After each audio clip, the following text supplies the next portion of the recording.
দুই কাপ চা। এমন একটি মুহূর্ত, আর একা আমি, শুধু আমি, আমার অস্তিত্বের অনুভূতি। একটা কথা মনে পড়ে, কখনো বলা হয়ে ওঠেনি, শুধুই চোখের ইশারা। না তুমি, না আমি।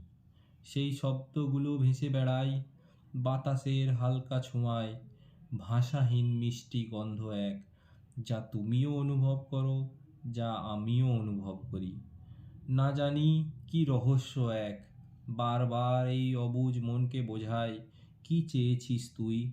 পৃথিবী তো এরকমই। এই যে নিস্তব্ধতা, সময়ে তো সবাই অনুভব করেছে। কারো কাছে আছে কিছু দুঃখ, কারো বা রোদ ছায়া। কেন চোখ নামিয়ে বসে আছিস, প্রতি মুহূর্তে নতুনের হাতছানি। আয় বন্ধু, তোর হাত বাড়িয়ে দে, সাথে আছি, আর আছে দুই কাপ চা।